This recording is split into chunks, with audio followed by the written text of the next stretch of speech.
Dears, എല്ലാവർക്കും ദിജോസ് വേൾഡിൻ്റെ പുതിയൊരു വീഡിയോയിലേക്ക് സ്വാഗതം. ഇന്നത്തെ വീഡിയോയിൽ ഞാൻ സംസാരിക്കുന്നത് നിങ്ങൾക്ക് എല്ലാവർക്കും വളരെയധികം എഫക്റ്റീവ് ആയിട്ടുള്ള എളുപ്പത്തിൽ പ്രഗ്നൻസി കണ്ടുപിടിക്കാനായിട്ട് സഹായിക്കുന്ന ഒരു ടിപ്പിനെ പറ്റിച്ചാണ്. അപ്പോൾ അതെന്താണെന്ന് നമുക്ക് ഡീറ്റെയിൽഡ് ആയിട്ട് നോക്കാം. വീഡിയോ നമുക്ക് സ്റ്റാർട്ട് ചെയ്യാം. സാധാരണയായിട്ട് നമ്മളെല്ലാവരും ഓവുലേഷൻ സമയങ്ങളിലാണ് പ്രഗ്നന്റ് ആകാനായിട്ട് ഫിസിക്കൽ കോണ്ടാക്ട് ചെയ്യുന്നത്. എത്ര ദിവസമാണോ നിങ്ങളുടെ ഫെർട്ടൈൽ ടൈം പീരീഡ് പറയുന്നത്, ആ ഫെർട്ടൈൽ ടൈം പീരീഡിൽ ഒരു 5 ദിവസം അല്ലെങ്കിൽ ഒരു 6 ദിവസം ഡെയിലി അല്ലെങ്കിൽ ഓൾട്ടർനേറ്റീവ്ലി ആണ് എല്ലാവരും ഫിസിക്കൽ കോണ്ടാക്ട് ചെയ്യുന്നത്. അത് ചെയ്ത് കഴിഞ്ഞതിന് ശേഷം എല്ലാവരും തന്നെ ഫിസിക്കൽ കോണ്ടാക്ട് സ്റ്റോപ്പ് ചെയ്യാറുണ്ട്. ഇങ്ങനെ സ്റ്റോപ്പ് ചെയ്യാനായിട്ട് പറയുന്നത് നമുക്ക് ഏർലി പ്രഗ്നൻസി സ്റ്റേജിലെ പലർക്കും മിസ്കാരേജ് ഉണ്ടാകാനായിട്ട് ഫിസിക്കൽ കോണ്ടാക്ട് ചെയ്യുന്നത് കാരണമാകുന്നു. അതുപോലെ തന്നെ യൂട്രസിലെ കോൺട്രാക്ഷൻസ് ഉണ്ടാകുന്നതിനും ഇത് കാരണമാകുന്നു. അതൊക്കെ ഒന്ന് പ്രിവെന്റ് ചെയ്യാനായിട്ടാണ് ഡോക്ടേഴ്സ് നമ്മൾ ആ ഒരു ഓവുലേഷൻ ടൈം പീരീഡ് കഴിഞ്ഞു കഴിഞ്ഞാൽ പിന്നെ ഫിസിക്കൽ കോണ്ടാക്ട് ചെയ്യരുത് എന്ന് പറയുന്നത്. എന്നാൽ ചില ആളുകൾ അതറിയാതെ ഫിസിക്കൽ കോണ്ടാക്ട് ചെയ്യുന്നുണ്ട്. അങ്ങനെ ചെയ്യുന്നവർക്കാണ് ഈ ഒരു ലക്ഷണം ഉണ്ടെങ്കിൽ അത് എളുപ്പത്തിൽ ഫൈൻഡ് ഔട്ട് ചെയ്യാനായിട്ട് സാധിക്കുന്നുണ്ട്. ഇത് എങ്ങനെയാണ് ഇത് ഫൈൻഡ് ഔട്ട് ചെയ്യുന്നത് എന്ന് വെച്ച് കഴിഞ്ഞാൽ, നമുക്ക് സാധാരണയായിട്ട് നമ്മൾ പ്രഗ്നന്റ് ആകുന്നതിന് മുൻപ് നമ്മൾ ഫിസിക്കൽ കോണ്ടാക്ട് ചെയ്യുന്ന ഒരു സമയത്ത് ഫിസിക്കൽ കോണ്ടാക്ട് ചെയ്ത് കഴിയുമ്പോൾ, ശാരീരിക ബന്ധത്തിൽ ഏർപ്പെട്ട് കഴിയുമ്പോഴേക്കും പുരുഷന്റെ ബീജം സ്ത്രീ ശരീരത്തിലോട്ട് സെർവിക്സിൽ കൂടി അകത്തേക്ക് സഞ്ചരിക്കുകയാണ് ചെയ്യാറ്. അവിടെ ഫലോപ്പിയൻ ട്യൂബിന് അവിടേക്ക് എത്തി എഗ് വരുന്നുണ്ടെങ്കിൽ അതിനെ വെയിറ്റ് ചെയ്ത് നിൽക്കുകയാണ് സ്പേം ചെയ്യാറ്. എന്നാൽ നേരെ മറിച്ച് ഈ പ്രഗ്നന്റ് ആകുന്ന സ്ത്രീകളുടെ സ്പേം എവിടെയാണ് പോകുന്നത്? അതിനകത്തേക്ക് കടക്കാനായിട്ട് സാധിക്കുമോ? അതെന്തുകൊണ്ട് കടക്കാനായിട്ട് സാധിക്കില്ല? അപ്പോൾ ഇത് നമുക്ക് എങ്ങനെ പ്രഗ്നൻസി ആണോ എന്ന് എളുപ്പത്തിൽ കണ്ടുപിടിക്കാനായിട്ട് സാധിക്കും എന്ന് നമുക്കൊന്ന് നോക്കിയാലോ. സാധാരണയായിട്ട് നമ്മൾ ഏർലി സ്റ്റേജിൽ, നമ്മുടെ ഏർലി പ്രഗ്നൻസി ഉണ്ടാകുന്ന സ്റ്റേജിൽ നമ്മുടെ സെർവിക്സിനെ മറ്റുള്ള ഇൻഫെക്ഷൻസിൽ നിന്നും കീപ്പ് ചെയ്യാൻ വേണ്ടിയിട്ട് നമ്മളുടെ ശരീരത്തിൽ ഒരു മ്യൂക്കസ് ഫോം ആകും. ഇതിനാണ് മ്യൂക്കസ് പ്ലഗ് എന്ന് പറയുന്നത്. ഈ മ്യൂക്കസ് പ്ലഗ് നമ്മുടെ സെർവിക്സിനെ പ്രൊട്ടക്ട് ചെയ്ത് വെക്കുകയാണ് ചെയ്യുന്നത്. ഈ സെർവിക്സിനെ പ്രൊട്ടക്ട് ചെയ്യുന്നത് എങ്ങനെയാണെന്ന് വെച്ച് കഴിഞ്ഞാൽ, ബാക്ടീരിയാസോ മറ്റു പല ഇൻഫെക്ഷൻസോ നമ്മുടെ യൂട്രസിനകത്തേക്കും നമ്മുടെ കുഞ്ഞിനടുത്തേക്കും എത്തുന്നത് പ്രിവെന്റ് ചെയ്യാൻ വേണ്ടിയിട്ടാണ് ഈ ഒരു മെത്തേഡ് ചെയ്യുന്നത്. ഈ യൂട്രസിലേക്കുള്ള ഒരു ഓപ്പണിംഗ് ആണ് സെർവിക്സ് എന്ന് പറയുന്നത്. ഈ സെർവിക്സിൽ കൂടിയാണ് യൂട്രസിന്റെ അകത്തേക്ക് എത്തുന്നത്. നമ്മുടെ വജൈന, സെർവിക്സ്, യൂട്രസ്, അങ്ങനെയാണ് ഈ ഒരു പ്രോസസ്സ് പോകുന്നത്. അപ്പോൾ ഈ ഒരു യൂട്രസിനകത്തേക്ക് എത്തണമെങ്കിൽ അത് സെർവിക്സിനെ താണ്ടി വേണം യൂട്രസിനകത്തേക്ക് എത്താൻ വേണ്ടിയിട്ട്. അപ്പോ ഈ സെർവിക്സിനെ അങ്ങോട്ട് ബ്ലോക്ക് ചെയ്ത് വെച്ച് കഴിഞ്ഞു കഴിഞ്ഞാൽ പിന്നീട് അങ്ങോട്ടേക്ക് മറ്റുള്ള ബാക്ടീരിയാസും ഇൻഫെക്ഷൻസും അതുപോലെ തന്നെ സ്പേമും അകത്തേക്ക് കടക്കുന്നത് ഇത് പ്രിവെന്റ് ചെയ്യുന്നു.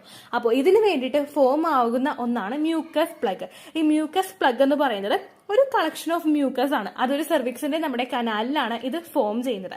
ഇത് എപ്പോഴാണ് ഫോം ആകുന്നത് എന്ന് വെച്ച് കഴിഞ്ഞാൽ, നമുക്ക് ഏർലി പ്രഗ്നൻസി നടക്കുന്ന ആ ഒരു സ്റ്റേജിൽ തന്നെ, നമ്മുടെ പ്രഗ്നൻസി ആ ഒരു സ്റ്റാർട്ടിംഗ് സ്റ്റേജിലോട്ട് എത്തുന്ന ആ ഒരു സമയത്ത് തന്നെയാണ് ഈ മ്യൂക്കസ് പ്ലഗും ഫോം ആകുന്നത്.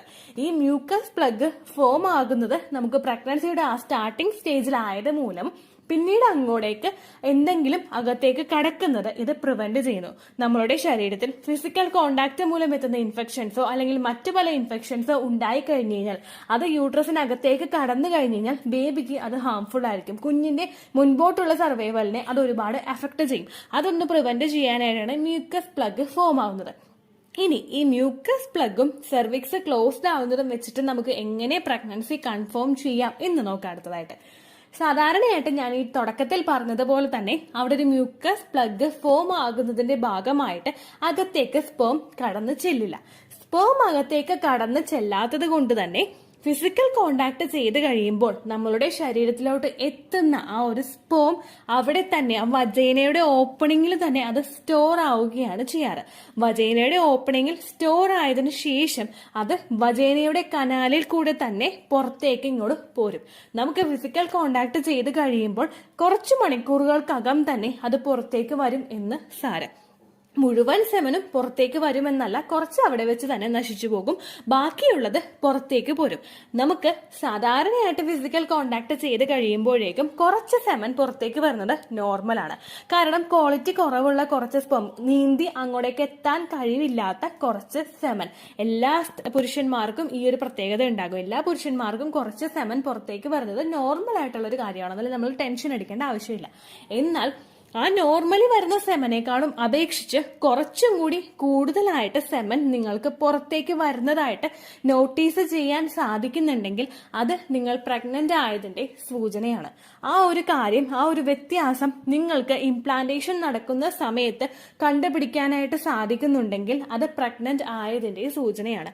എന്ന് വെച്ച് എല്ലാവരും ഇംപ്ലാന്റേഷൻ കഴിഞ്ഞ ഓരോ ദിവസവും ഫിസിക്കൽ കോണ്ടാക്ട് ചെയ്യാനല്ല ഉദ്ദേശിച്ചത്. നിങ്ങൾക്ക് അത് ഇത് ഈ വഴിക്കൂടി നിങ്ങൾക്ക് കൺഫേം ചെയ്യണമെന്നുണ്ടെങ്കിൽ ഇംപ്ലാന്റേഷൻ കഴിഞ്ഞിട്ടുള്ള ദിവസങ്ങളിൽ ഏകദേശം നിങ്ങൾക്ക് പീരിയഡ്സ് അടുക്കുന്നതിന് ഒരു 2, 3, 4 ദിവസം മുമ്പ് നിങ്ങൾ ഫിസിക്കൽ കോണ്ടാക്ട് ചെയ്യുക. ഒരേ ഒരു തവണ മാത്രം നിങ്ങൾ ചെയ്താൽ മതിയാകും. പരീക്ഷിച്ച് വന്നില്ലല്ലോ സെമൻ എന്ന് അറിയാനായിട്ട് പിന്നെയും നിങ്ങൾ പരീക്ഷിച്ചുകൊണ്ടിരിക്കരുത്. ഒരേ ഒരു തവണ മാത്രമേ നിങ്ങൾ ഈ ഒരു മെത്തേഡ് ഫോളോ ചെയ്യാനായിട്ട് പാടുള്ളൂ. അതിനുശേഷം നിങ്ങൾക്ക് നോക്കി അത്ര റിസൾട്ട് ഇതിൽ കിട്ടിയിട്ടില്ല എങ്കിൽ നിങ്ങൾ പീരിയഡ്സ് മിസ്സാകാനായിട്ട് വെയിറ്റ് ചെയ്യാം കേട്ടോ. ഒരുപാട് ഡോക്ടേഴ്സ് നമുക്ക് റെക്കമെൻഡ് ചെയ്യുന്ന ഒരു കാര്യമാണ് നിങ്ങൾ ഇംപ്ലാന്റേഷൻ നടക്കുന്ന ഒരു സമയത്തൊക്കെ ഫിസിക്കൽ കോണ്ടാക്ട് അവോയ്ഡ് ചെയ്യണം എന്നുള്ളത്. ഒരുപാട് ഫെർട്ടിലിറ്റി ട്രീറ്റ്മെന്റ്സ് എടുക്കുന്നവരും IUI, IVF പോലുള്ള കാര്യങ്ങളൊക്കെ ചെയ്യുന്നവരൊക്കെ ഈ ഒരു മെത്തേഡ് ഫോളോ ചെയ്യുന്നത് നല്ലതായിരിക്കും. നമുക്ക് എക്സ്ട്രാ ആയിട്ട് ആ ഒരു പ്രഷർ നമ്മുടെ സർവിക്സിനും അതുപോലെ വജൈനയ്ക്കും അതുപോലെ നമ്മുടെ യൂട്രസിന് കൊടുക്കാതിരിക്കാൻ വേണ്ടിയിട്ടാണ് ഡോക്ടേഴ്സ് ഇങ്ങനെ പറയുന്നത്. ആ ഒരു കാര്യം നിങ്ങൾ ഫോളോ ചെയ്യുന്നതുകൊണ്ട് പ്രശ്നമില്ല. പക്ഷേ പ്രഗ്നന്റ് ആണോ എന്ന് ഒരുപാട് അറിയാനായിട്ട് ക്യൂരിയസ് ആയിട്ട് കാത്തിരിക്കുന്നവരുണ്ടാവുമല്ലോ, അവർക്ക് ഈ ഒരു മെത്തേഡ് ഫോളോ ചെയ്യുന്നത് കൊണ്ട് കുഴപ്പമില്ല. ഞാൻ പറഞ്ഞതുപോലെ തന്നെ പീരിയഡ്സ് ആകാൻ പോകുന്നതിന് ഓൾമോസ്റ്റ് നമുക്ക് ആ ഒരു പ്രഗ്നൻസി കൺഫേം ആയതിനു ശേഷം ഒരേ ഒരു തവണ മാത്രമേ നിങ്ങൾ അത് ചെയ്യാനായിട്ട് പാടുള്ളൂ. സാധാരണയായിട്ട് ഓവുലേഷൻ കഴിഞ്ഞിട്ട് 6 to 12 ഡേയ്സിനകത്താണ് നമുക്ക് ഇംപ്ലാന്റേഷൻ നടക്കുന്നതെന്ന് എല്ലാവർക്കും അറിയാലോ. ഇംപ്ലാന്റേഷൻ എന്ന് പറയുന്നത് ബീജസങ്കലനം. ഈ ബീജസങ്കലനം കഴിഞ്ഞിട്ടുള്ള ഒരു സമയത്ത് നിങ്ങൾ ഇത് ചെയ്ത് കഴിഞ്ഞാൽ കുറച്ചും കൂടി കൺഫേം ആയിട്ട് നിങ്ങൾക്ക് ഈ ഒരു റിസൾട്ട് കിട്ടും. അത് ചെയ്യാൻ വേണ്ടിയിട്ട് നിങ്ങൾ ചെയ്യേണ്ടത്, ഇപ്പോഴാണ് നിങ്ങൾ കേട്ടുകൊണ്ടിരിക്കുന്നതെങ്കിൽ ഈ കേൾക്കുന്ന നിങ്ങളുടെ സമയം ഓവുലേഷൻ സമയമാണെങ്കിൽ നിങ്ങൾ ഓവുലേഷൻ സമയത്ത് ഫിസിക്കൽ കോണ്ടാക്ട് ചെയ്തതിന് ശേഷം എത്രത്തോളം സെമൻ പുറത്തേക്ക് വരുന്നുണ്ട് എന്ന് നോക്കുക. നമുക്കൊരു ക്വാണ്ടിറ്റി ജസ്റ്റ് ഒന്ന് ഇമാജിൻ ചെയ്യാൻ പറ്റുമല്ലോ. കുറച്ചതാ പുറത്തേക്ക് വരുന്നുണ്ട് എന്ന് നമുക്ക് മനസ്സിലാക്കാനായിട്ട് സാധിക്കുമല്ലോ. അതിനുശേഷം നിങ്ങൾ പീരിയഡ്സ് ആകുന്നതിന് ഒരു 3, 4 ദിവസം മുമ്പ് ഫിസിക്കൽ കോണ്ടാക്ട് ചെയ്യുമ്പോഴേക്കും അതുമായിട്ട് നിങ്ങൾ കമ്പയർ ചെയ്യുക. എത്രത്തോളം സെമൻ പുറത്തേക്ക് വരുന്നുണ്ട് എന്ന് ആലോചിച്ചിട്ട് നിങ്ങൾ കമ്പയർ ചെയ്യുക. ആ ഒരു മെത്തേഡ് ഓപ്റ്റ് ചെയ്ത് നോക്കിക്കഴിഞ്ഞ് കഴിഞ്ഞാൽ ഒരുപാട് പേർക്ക് പ്രഗ്നൻസി കൺഫേം ആയോ എന്ന് മനസ്സിലാക്കാനായിട്ട് സാധിക്കും. ഒരുപാട് ക്യൂരിയസ് ആയിട്ട് കാത്തു നിൽക്കുന്നവർക്ക് വേണ്ടിയിട്ടുള്ള ജസ്റ്റ് ഇൻട്രസ്റ്റിംഗ് ആയിട്ടുള്ള ഒരു ടോപ്പിക്കാണ് ഈ ഒരു വീഡിയോ. ഇനി നിങ്ങൾക്ക് അതിന് കൂടുതലായിട്ട് സെമൻ പുറത്തേക്ക് വന്നിട്ടില്ല എങ്കിൽ നിങ്ങൾ ഒരിക്കലും ടെൻഷൻ ആവേണ്ട. ഓരോരുത്തരുടെയും ശരീര പ്രകൃതി ഡിഫറെന്റ് ആണ്. ഓരോരുത്തർക്കും ഡിഫറെന്റ് ആയിട്ടായിരിക്കും ലക്ഷണങ്ങളും ഒക്കെ കണ്ടു തുടങ്ങുന്നത്. അതുപോലെ തന്നെ ഈ ഒരു സെമനെ നശിച്ചു പോകുന്നതിന്റെ അളവ് ഓരോരുത്തരുടെ ശരീരത്തിലും വ്യത്യാസമായിരിക്കും. അത് ഓർത്തിട്ട് നിങ്ങൾ വിഷമിക്കാൻ നിൽക്കേണ്ട. നിങ്ങൾക്ക് ഈ ഒരു ലക്ഷണം കാണുന്നുണ്ടെങ്കിലും ലക്ഷണം കാണുന്നില്ലെങ്കിലും നിങ്ങളുടെ ശരീരത്തെ ഒന്ന് കെയർ ചെയ്യുക. കൂടുതലായിട്ട് നമ്മൾ ഈ ടോപ്പിക്കിനെ പറ്റി പഠിക്കുമ്പോഴേക്കും ഇൻട്രസ്റ്റിംഗ് ആയിട്ടുള്ള ഫാക്ട്സ് നമ്മളിങ്ങനെ കൂട്ടിച്ചേർത്ത് വെക്കുമല്ലോ. അങ്ങനെ ഇൻട്രസ്റ്റിംഗ് ആയിട്ടുള്ള ഒരു ഫാക്ട് വെച്ചിട്ടുള്ളതാണ് ഇന്നത്തെ വീഡിയോ. ഇത്രയേ ഉള്ളൂ വീഡിയോ. യൂസ്ഫുൾ ആയി കാണുമെന്ന് വിശ്വസിക്കുന്നു. യൂസ്ഫുൾ ആവുന്നുണ്ടെങ്കിൽ ലൈക്ക് ചെയ്യുക, ഫ്രണ്ട്സിനൊക്കെ ഷെയർ ചെയ്ത് കൊടുക്കുക കേട്ടോ. എന്തെങ്കിലും സംശയം ഉണ്ടെങ്കിൽ നിങ്ങൾ കമന്റ്സിൽ ചോദിക്കുക. പണ്ടത്തെ വീഡിയോയ്ക്ക് കമന്റ്സ് ഇടുന്നവർക്ക് റിപ്ലൈ ലഭിക്കുന്നില്ലെങ്കിൽ ലേറ്റസ്റ്റ് ആയിട്ട് ഞാൻ ഏത് വീഡിയോ ആണ് അപ്ലോഡ് ചെയ്യുന്നത് അതിന് താഴെ കമന്റ് ഒന്ന് കോപ്പി പേസ്റ്റ് ചെയ്യാനായിട്ട് ശ്രദ്ധിക്കുക കേട്ടോ. അതുപോലെ ഓവുലേഷൻ ഡേറ്റ് കാൽക്കുലേറ്റ് ചെയ്ത് തരാനായിട്ട് റിക്വസ്റ്റ് ചെയ്യുന്ന ആളുകൾ എത്രയാണോ സൈക്കിൾ ലെങ്ത് അത് മെൻഷൻ ചെയ്യാനായിട്ട് ശ്രദ്ധിക്കുക.